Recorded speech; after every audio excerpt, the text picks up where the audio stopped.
Ahead of embarking on our international study tour, I've identified 3 key challenges that we're likely to face and how I propose to manage these so the trip is both successful and enjoyable.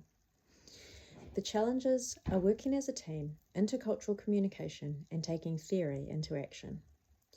The first of these challenges is probably the most complex and dynamic issue we all face in the workplace: interpersonal relationships. I'm predicting that working well as a team will be one of our greatest challenges leading up to and during the study tour.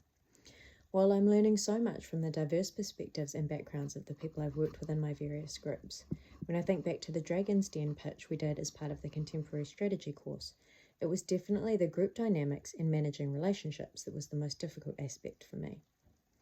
Working within a group or team commonly requires the process of moving through Tuckman's forming, storming, norming, performing, and adjourning stages of team development. However, the international travel has the potential to exacerbate any issues we're facing by adding additional stressors to the situation. These stressors might include the human elements of being away from home, such as lack of sleep and routines, unfamiliar environments and food, and the potential for sickness.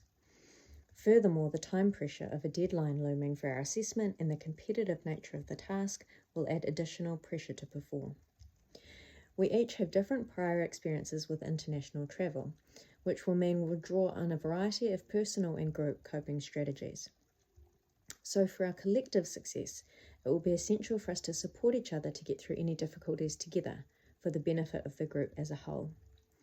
To preempt any challenging interpersonal interactions, our group has agreed on an informal charter and ways of working together that will stand us in good stead if anything starts to get uncomfortable as we progress. Having invested time into establishing this strong base of trust and open communication as a team, I feel like we've done the groundwork that will enable us to have more difficult conversations later, if needed. We've shared things like our individual triggers and coping strategies and agreed on specific ways we can support each other through challenges. Our plan is to check in as a group daily while we're on tour, making people our first priority, and this will allow our task-based interactions the best chance of success. The second challenge I've anticipated is related to the first in that it deals with people.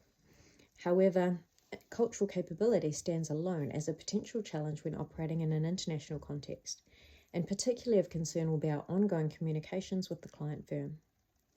Intercultural competency can range from ethnocentrism to ethno-relativism and integration.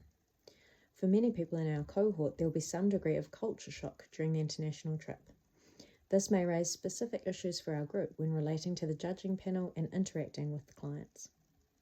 Due to subtle differences and nuances in language use, non-verbal cues, and body language, there's potential for miscommunication or even causing offence. To mitigate the potential for misunderstandings, I plan to take extra care around the nature of my communication with others during the trip. It will be wise to listen more than usual and to pay attention to visual cues, such as facial expressions, to check in on how I'm being received by others. I'll be able to observe how other people interact with one another and use this as a guide for myself. Additionally, smiling means the same thing in every country, so it will be important to be open and friendly and positive, and that is likely to lead to the beginning of great relationships. The third challenge I foresee is applying theory to real life. It can be difficult to take academic learning and translate it into practical actions in the real world, especially in an international business context. One of the pitfalls could be our strategic pitch missing the mark for the client firm. We're a cross-functional team with varying backgrounds and levels of prior knowledge relating to the world of fintech companies, Web 3.0 and blockchain technology, and international business in general. This makes for a highly complex scenario that we can prepare for by doing our research and extrapolating from what we already know. Then it will be a case of action learning, taking note of what we're learning as it is happening in real time.